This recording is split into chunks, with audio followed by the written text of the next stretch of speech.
2026-27 کا بجٹ اپنے روایتی بندوبست کے ساتھ پیش ہو چکا ہے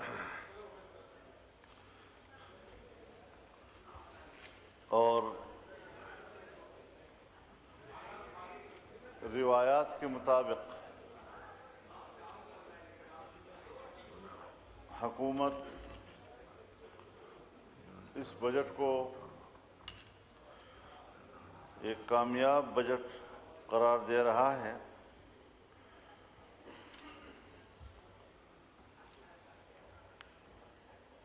لیکن کچھ حقائق ہیں کہ جس سے صرف نظر نہیں کیا جا سکتا، اور جناب اسپیکر میں آپ کی توجہ چاہوں گا کہ اپوزیشن کی تقریریں بلیک آؤٹ ہو رہی ہیں اور ہمارے پی ٹی وی جو اسمبلی کی تقریروں کو قوم تک پہنچانے کا واحد چینل ہے، اس میں اپوزیشن کے نقطہ نظر کو پیش نہیں کیا جا رہا، اور میں بار بار آپ سے عرض کر چکا ہوں کہ یہ بہت بڑا ظلم ہے کہ ایک پارلیمنٹ ہے اور جب ہم پارلیمنٹ میں آتے ہیں تو ہم سب کولیگ ہیں اور سب کی حیثیت ایک ممبر پارلیمنٹ کی ہے، پھر کیوں اپوزیشن کی تقریریں جو ہیں وہ عوام تک نہیں پہنچنے دی جا رہی؟ ہمارا نقطہ نظر قوم تک کیوں نہیں پہنچایا جا رہا؟ میں کوئی زیادہ معاملات میں تکرار نہیں کرنا چاہوں گا۔ ہمارے بہت سے معزز اراکین نے بجٹ کے حوالے سے گفتگو کی ہے اور شاید وہ مجھ سے اچھی گفتگو کر چکے ہیں، اس کی کمزوریوں کی نشاندہی کے حوالے سے بھی اور ایک بہتر تجاویز کے حوالے سے بھی۔ بنیادی بات یہ ہے کہ معیشت یقیناً پاکستان کا مسئلہ ہے، اور جناب شہباز شریف صاحب جب کسی زمانے میں ہمارے ساتھ کنٹینر پہ ہوتے تھے تو اس وقت بڑے جوش و جذبے کے ساتھ وہ فرمایا کرتے تھے کہ ملک کی معیشت کو اگر میں 6 مہینے کے اندر ٹھیک نہ کر دوں تو پھر میرا نام شہباز شریف نہ اس طرح ہوتا تھا۔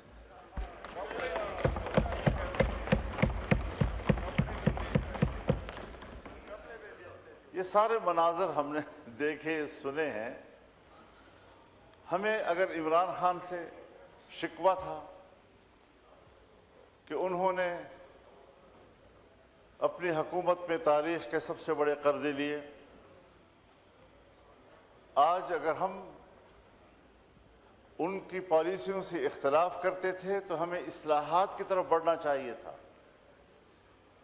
تیسرا بجٹ ہم نے پیش کر دیا، لیکن ہم قرضوں میں کہیں زیادہ بیرونی قرضے ہیں، ملک کے اندر کے قرضے ہیں، اور اس وقت ہمارا ہر پاکستانی وہ 3,25,000 روپے کا مقروض ہے، بلکہ ڈالر میں ہے۔ اس ساری صورتحال میں جب غریب آدمی اپنی صبح و شام کی نان جویں کے لیے ترستا ہوگا،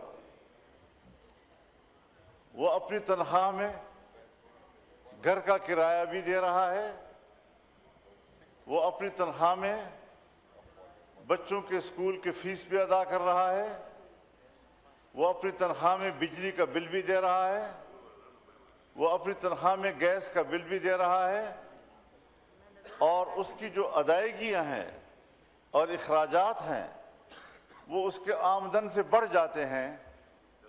ذرا تھوڑا سا سوچ لینا چاہیے کہ اس غریب انسان کی زندگی کا کیا حال ہوگا۔ غربت اگر پہلے 25% تھی تو اس سال میں 29% شرح سے کم تک لوگ چلے گئے ہیں، غربت کے لکیر سے نیچے چلے گئے ہیں۔ اور ظاہر ہے کہ جب ہم عوام کو روزگار کے مواقع فراہم نہیں کر سکتے تو اس کی وجہ یہ ہے کہ ہم ملک کے اندر بدامنی ہیں۔ روزگار کے لیے لوگ گھروں سے باہر نہیں جا سکتے، اور میں یہ بات کسی تعصب کی بنیاد پر نہیں کہہ رہا، میں مسلسل یہ باتیں کر رہا ہوں ایک پاکستانی کی حیثیت میں اور ایک پارلیمنٹرین کی حیثیت میں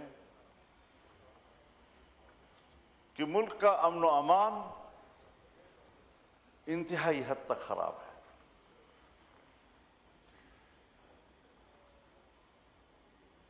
آپ لوگ سندھ سے تعلق رکھتے ہیں جناب اسپیکر، آپ کے ہاں مسئلہ ہے، ڈاکوؤں کا مسئلہ ہے، کچے کے ڈاکوؤں کا مسئلہ ہے جی، اور ہمارے ہاں تو حکومتی رٹ ختم ہو چکی ہے، تھانوں پر قبضے ہو رہے ہیں، پولیس اسٹیشن تباہ کر دیے جا رہے ہیں، چھاونیوں پہ حملے ہو رہے ہیں، ہمارے فوج کے جوان، ہمارے ایف سی کے جوان، ہمارے پولیس کے جوان آئے روز حملوں کا شکار ہیں اور شہید ہو رہے ہیں۔ مناسب نہیں کہ ہم اس فورم پر یہ بات کہیں، لیکن میں یہ تجویز دے چکا ہوں کہ یہ مسئلہ اس حد تک گھمبیر ہے کہ ہمیں ان کیمرہ ایک اجلاس کرنا چاہیے اور پارلیمنٹ کے اراکین کو بتانا چاہیے کہ یہ صورتحال کیوں درپیش ہے، اصل حقائق سامنے لائے جائیں۔ افغانستان کی صورتحال، اس کے ساتھ ہمارے تعلقات کی نوعیت اس وقت کیا ہے، ایران کے ساتھ ہمارے تعلقات کی نوعیت کیا ہے، انڈیا کے ساتھ ہمارے تعلقات کی نوعیت کیا ہے، ملک کے اندر دو چھوٹے صوبوں کی خصوصیت کے ساتھ ہم دیکھیں کہ ہم کہاں کھڑے ہیں۔ ہم نے تو صرف ایک سوال کیا تھا کہ ہمیں صرف اتنا بتایا جائے کہ پاکستان کہاں کھڑا ہے، بس، لیکن آج تک یہ نہیں بتایا جا رہا کہ پاکستان کہاں کھڑا ہے۔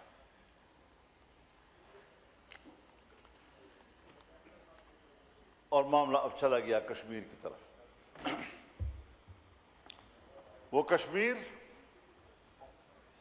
جہاں ہر کشمیری کا دل پاکستان کے ساتھ دھڑکتا تھا، آج وہاں باغیانہ تقریریں ہو رہی ہیں، پبلک اس میں شریک ہو رہی ہے۔ اس کا معنی یہ ہے کہ ان 78 سالوں میں ہم نے کشمیریوں کو مایوس کیا ہے،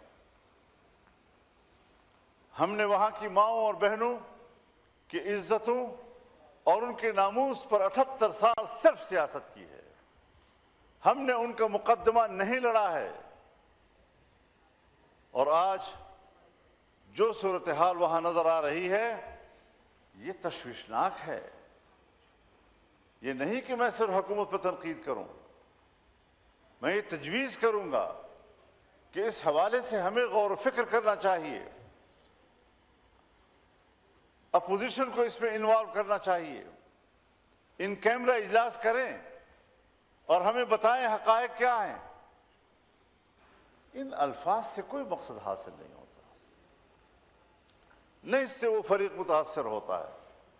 شاید آپ پبلک کے سامنے کہہ سکیں کہ یہ تو اس قسم کے مجرم ہیں، یا ملک کے مجرم ہیں، یا دین اسلام کے مجرم ہیں، یا عقیدے کے مجرم ہیں، لیکن اس سے کیا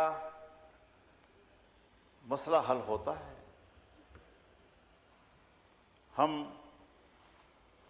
تعصب کی بات نہیں کر رہے۔ اگر آپ نے انڈیا کے خلاف جنگ لڑی ہے، اگر آپ نے فتح حاصل کی ہے، سب سے پہلے حمایت کرنے والا میں تھا۔ میں نے یہ نہیں سوچا کہ جس حکومت سے مجھے اختلاف ہے آج میں کسی ایک مسئلے پر ان کو سپورٹ کروں؟ نہیں، ہم نے کہا ہم ایک صف ہیں، پوری قوم ایک صف ہے، ہم فوج کے شانہ بشانہ ہیں۔ اگر آپ نے ایران امریکہ کے درمیان مصالحت کی بات کی، ہم نے سپورٹ کیا ہے، کہ اس کے علاوہ پاکستان کے پاس اور کوئی بہتر راستہ نہیں تھا۔ لیکن اگر ہم امریکہ اور ایران کے درمیان اس لیے مصالحت چاہتے ہیں کہ ہمیں خطے میں جنگ نہیں چاہیے، خطے کے لوگوں کو ہم امن دینا چاہتے ہیں، تو اس کی ضرورت افغانستان کے ساتھ بھی ہے۔ دہشت گردوں کے مراکز افغانستان میں ہیں، وہاں پر بمباریاں کی جا رہی ہیں، تو کیا اس سے پاکستان کے اندر مسلح گروہوں کی کارروائیوں میں کوئی کمی آئی یا اس میں اضافہ ہوا؟ ذرا اپنی حکمت عملی پہ ذرا نظر تو ڈالنی چاہیے۔ افغانستان کو مستحکم کرنے کی ضرورت ہے اور پاکستان کو ایک مستحکم ہمسائے کی ضرورت ہے۔ جب ہمیں کچھ نہیں ملتا، 78 سال کے بعد ہم افغانستان کو طعنہ دیتے ہیں کہ پاکستان کے خلاف سب سے پہلا ووٹ افغانستان نے دیا تھا، وہ ظاہر شاہ کی حکومت تھی۔ افغانستان ہندوستان کی تقسیم کے خلاف تھا، اس میں کوئی شک نہیں۔ یہاں کے قوم پرست اور افغانستان کی حکومت کا موقف ایک تھا۔ آپ اس کا طعنہ تو افغانستان کو دیتے ہیں، آج کی حکومت کو، لیکن کیا آپ نے ایک لمحے کے لیے یہ سوچا کہ سن 1965 میں جب ہندوستان نے آپ پر جنگ مسلط کی اور آپ کی مشرقی سرحد پہ جنگ ہو رہی تھی، تو اسی افغانستان نے آپ کو پیغام بھیجا کہ آپ اپنی مشرقی سرحد پہ جنگ لڑیں، مغربی سرحد کے محافظ ہم ہیں، اور آپ کو پورے مغربی سرحد پر آپ کا ایک سپاہی کی بھی جانے کی ضرورت نہیں پڑی، اور افغانستان آپ کو سپورٹ کر رہا تھا۔ آج آپ اس کو ظاہر شاہ اور نادر شاہ کے زمانے کے طعنے دے رہے ہیں۔ کیا 1971 میں جب آپ بنگال میں پھنس گئے تھے، لڑائی ہو رہی تھی ہندوستان کے ساتھ، کیا اس وقت افغانستان کی حکومت نے آپ کو پیغام نہیں بھیجا کہ اگر آپ جنگ لڑ رہے ہیں مغربی سرحد سے بے نیاز ہو جائیے؟ ایک سپاہی آپ کو افغانستان کے سرحد پر بھیجنے کی ضرورت نہیں پڑی۔ میرا پشتون ہو یا بلوچ ہو، مقامی ہے، اگر وہ مقامی لوگوں کے ساتھ جنگ لڑے گا، ان کی دشمنیاں نسل تک جائیں گی۔ کیا یہ قوم کی ذمہ داری ہے؟ آج ان حالات میں اگر میرے اوپر 3 خودکش حملے ہوئے ہیں، میرے گھر پر کئی راکٹ کے حملے ہوئے ہیں، میرے بچوں کے اوپر حملے ہوئے ہیں، میرے بچوں کو گاڑیوں سے اتارنے کی کوشش کی گئی ہے، میری پارٹی کے سینئر لوگوں کے اوپر خودکش حملے ہوئے ہیں، ایک ایک حادثے میں 25 اور 30 لوگ شہید ہوئے ہیں۔ ان حالات سے ہم گزر رہے ہیں، اس کے باوجود ہمیں تو ایک بندوق رکھنے کی بھی اجازت نہیں۔ ملبہ قوم پہ ڈالنا، ملبہ لشکروں پہ ڈالنا، یہ کون سی حکمت عملی ہے؟ کشمیریوں کا تشدد کی طرف جانے کے ہم حق میں نہیں ہیں، لیکن ان کے چارٹر آف ڈیمانڈ کو ذرا پڑھ لیجئے، کون سی اس کے اندر ایک ایسی بات ہے جس پہ نیگوشیٹ نہ کیا جا سکتا ہو، جس پر حکومت ان کے ساتھ بیٹھ نہ سکتی ہو، بات نہ کر سکتی ہو؟ ایک پوائنٹ بتایا جائے۔ جب ساری باتیں اس قابل ہیں کہ ہم اس پر گفتگو کریں اور بات چیت سے معاملات کو حل کریں، تو پھر تشدد کی طرف جانے کی کیا ضرورت ہے؟ لوگوں کو بغاوت کی طرف لے جانے کی کیا ضرورت ہے؟ یہ حالات ایک دن میں پیدا نہیں ہوئے، یہ ہماری 78 سال کے رویوں کے نتیجے میں آج لوگوں کے اندر یہ احساسات پیدا ہوئے ہیں۔ میرے علماء شہید ہو رہے ہیں، علماء اس لیے شہید ہو رہے ہیں کہ وہ جمہوریت کی بات کیوں کرتے ہیں، وہ پارلیمنٹ کی سیاست کیوں کرتے ہیں۔ پھر جمہوریت کفر ہے۔ اگر جمہوریت کے راستے سے اور پارلیمنٹ کے راستے سے قوم کو کچھ دیا جاتا جو کہ ہمارے آئین کا تقاضا ہے، قرآن و سنت کی بات میں بطور ایک انفرادی حیثیت کے نہیں کر رہا ہوں، قرآن و سنت کی بات میرا آئین کرتا ہے، اس حوالے سے حکومتوں کی پیش رفت زیرو ہے۔ اس پیش رفت کے ساتھ ملک کے اندر بغاوتیں نہیں اٹھیں گی تو کیا ہوگا؟ بالآخر صبر کے پیمانے لبریز ہو جاتے ہیں۔ لوگوں کو مطمئن کرنا یہ حکومت کی ذمہ داری ہے اور اس کی پالیسیوں کا اثر ہوتا ہے۔ اگر آپ نہیں کریں گے تو پھر الٹا رد عمل آتا ہے۔ تو کبھی اس کے بارے میں بھی سوچا ہے؟ یہی اسی ایوان میں آئین میں ترمیم ہوئی کہ 1 جنوری 2028 سے ملک کے اندر سود ختم ہوگا۔ کیا آج بھی جب میں گورنمنٹ کی طرف مخاطب ہو کر کہوں گا کہ صاحب کہیں کسی محکمے میں، کسی بینک میں، کسی سطح پر کوئی پیش رفت ابھی تک ہوئی ہے، تو جواب نفی میں آئے گا۔ یہ ہے سنجیدگی کا عالم۔ اگر میں شریعت کوڈ کو مؤثر بنانے کی بات کرتا ہوں تو 0% ابھی تک اس پر عمل نہیں ہوا۔ ہم نے آئین میں ترمیم کی کہ اسلامی نظریاتی کونسل کی سفارشات وہ ڈیبیٹ کے لیے ایوان میں پیش کی جائیں گی۔ 2 سال ہو رہے ہیں، ہم آج تک ایک سفارش بھی ڈیبیٹ کے لیے ایوان میں نہیں لا سکے۔ یہ ہے معاہدے، یہ ہے پارلیمنٹ کے فیصلے، یہ ہے پارلیمنٹ کے فیصلوں کی توقیر، یہ ہے اپنی زبان کو عملی جامہ پہنانے کے مناظر۔ اب آپ بتائیں کہ ان حالات میں آپ کس طرح عام آدمی کو مطمئن کر سکیں گے؟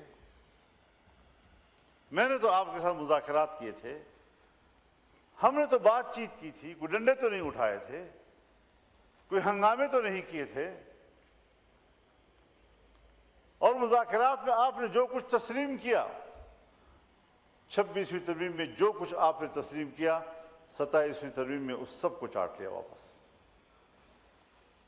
یہ ہوتی ہے کمٹمنٹ۔ اور آج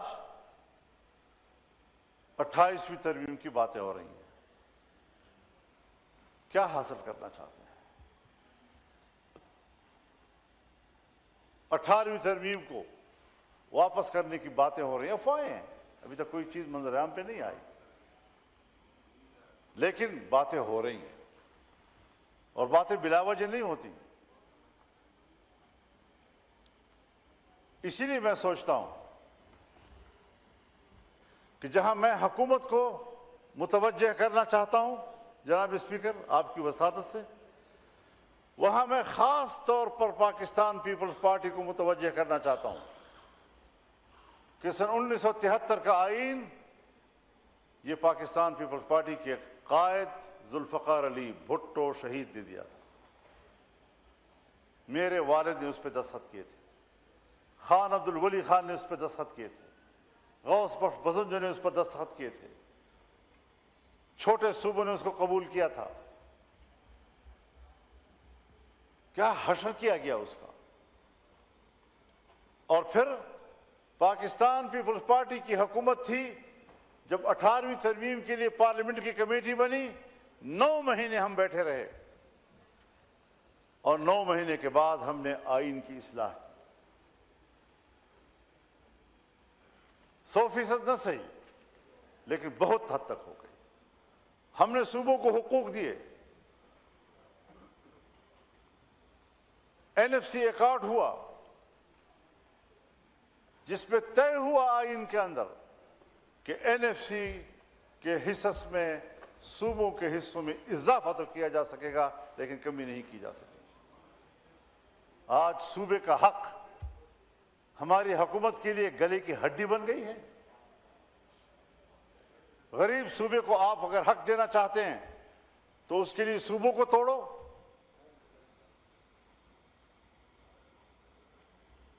یہ فکر، یہ سوچ اگر روز ہم آئین کو کھلواڑ بناتے رہیں گے تو پھر پاکستان کے اندر استحکام نہیں آئے گا۔ ہمیں ملک کے اندر استحکام کی طرف جانا چاہیے۔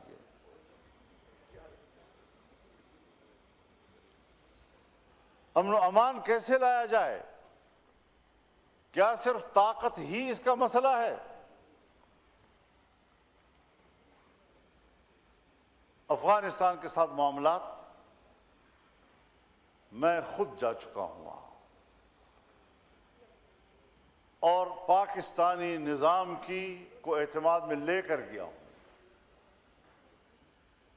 1 ہفتہ مذاکرات ہم نے کیے، میں مکمل کامیابی کے ساتھ واپس لوٹا تھا۔ الیکشن کے بعد میں اپوزیشن میں بیٹھ گیا۔ یہ ہے آپ کا استعداد اور صلاحیت کہ ہماری حاصل کی ہوئی کامیابیاں اس کو آپ تسلسل نہیں دے سکے، اس کو آپ کامیابی کے نتائج تک نہیں پہنچا سکے۔ یہ صلاحیتیں ہیں آپ کی، یہ خارجہ پالیسی ہے آپ کی۔ کون بیٹھے ہوئے ہیں خارجہ پالیسی طے کرنے میں کہ طے شدہ معاملات آپ سے دوبارہ بگڑ گئے؟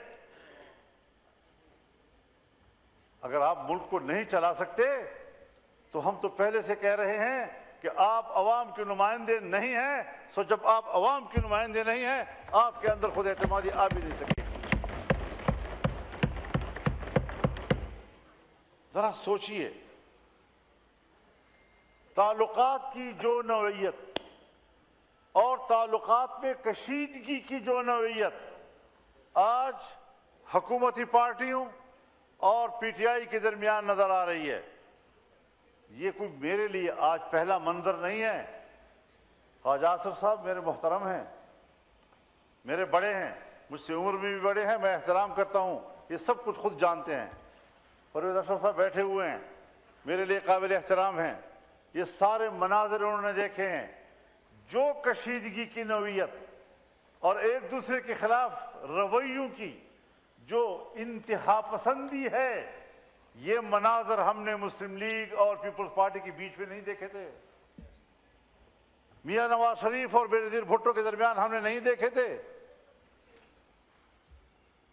آج ہم انہی مناظر کو دوبارہ دوسری شکل میں دہرا رہے ہیں۔ میں ان رویوں کے حق میں نہیں ہوں، میں ہجوم کے مطابق رد عمل دینے کے حق میں ہوں۔ اگر عمل چونٹی کے برابر ہے تو رد عمل چونٹی کے برابر ہونا چاہیے، لیکن ہم ہیں کہ عمل چونٹی کے برابر اور رد عمل ہاتھی کے برابر ہوتا ہے۔ مسائل کو اس کے اپنے خاص حدود کے اندر ہمیں سوچنا چاہیے۔ اپوزیشن کی جماعتیں بیٹھی ہیں، محمود خان اچکزئی ہمارے لیڈر آف دی اپوزیشن ہیں، مجھ سے ان نے ووٹ نہیں مانگا لیکن میں نے ان کو سپورٹ کیا ہے، اور میں آج بھی یہ سوچتا ہوں کہ جس طرح پرائم منسٹر صاحب نے خطاب کیا اور اس میں انہوں نے میثاق جمہوریت کی بات کی، پیپلز پارٹی اور مسلم لیگ کے درمیان دوریاں اور تلخ رویوں کی ایک تاریخ، وہ میثاق جمہوریت پہ جا کر ختم ہوئی۔ میں اس کا سگنیچری نہیں ہوں، غالباً عمران خان بھی اس کے سگنیچری نہیں ہیں، لیکن بات کے جو سیمینارز ہوئے، آل پارٹیز ہوئے، ان کے جو اعلامیے سامنے آئے، اس میں ہم سب کی تائید اس کو حاصل ہوئی، اور آج وہ ایک متفقہ دستاویز ہے۔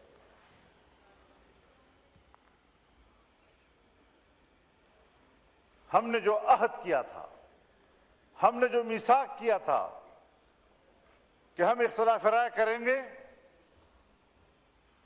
جو حکومت کر رہی ہے اس کو حکومت کرنے دیجئے. ملکی معاملات میں ہم تعاون کی ضرورت ہوگی تو وہ بھی کریں گے, ایک دوسرے کی حکومتوں کو گرائیں گے نہیں. اور ذرا اگر میں بڑی وضاحت کے ساتھ, ذرا اس سے بھی اچھے واضح الفاظ کے ساتھ عرض کروں کہ اپوزیشن کرے گی, آج وہ ساری چیزیں بگڑ گئی, دوبارہ معاملات خراب کر دیے گئے. میں تو آج بھی کہتا ہوں کہ عمران خان کو باہر آنے دیں. سیاست میں اگر ان کی گرفتاری کی وجہ سے تلخی ہے, ہمیں ملک کی بہتری کے لیے اور ملک کے اندر مجموعی طور پر ایک برادرانہ اور ہم آہنگی کی فضا پیدا کرنے کے لیے ایک شخص کی قربانی کوئی مسئلہ نہیں ہے. آ جائیں باہر میدان میں سیاست.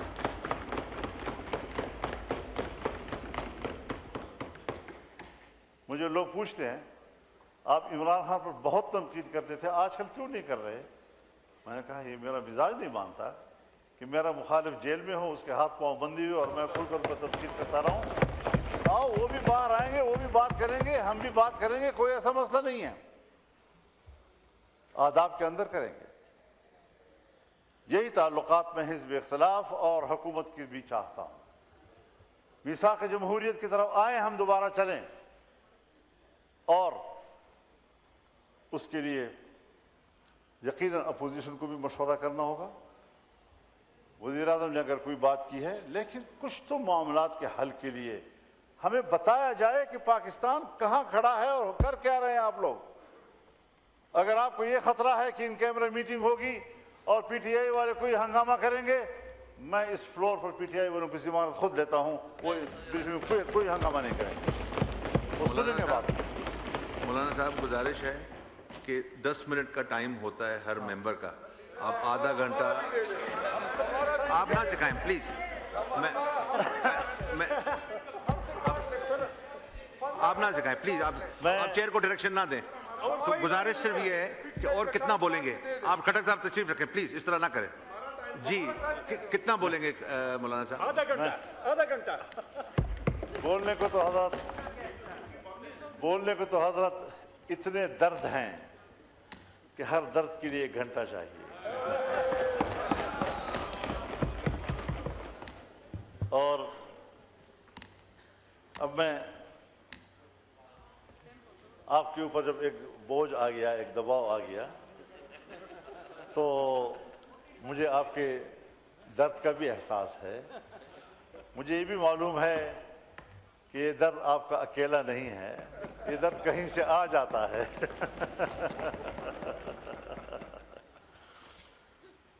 تو اس اعتبار سے ہمارے مسائل ہیں, امن و امان کا مسئلہ ہے, ہمارے ملک کے اندر معیشت کا مسئلہ ہے, سیاستدانوں کا حکومت اور اپوزیشن کے درمیان تعلقات کا معاملہ ہے, پڑوسی ممالک کے ساتھ معاملات کو معمول پر لانے کی طرف جانا ہے.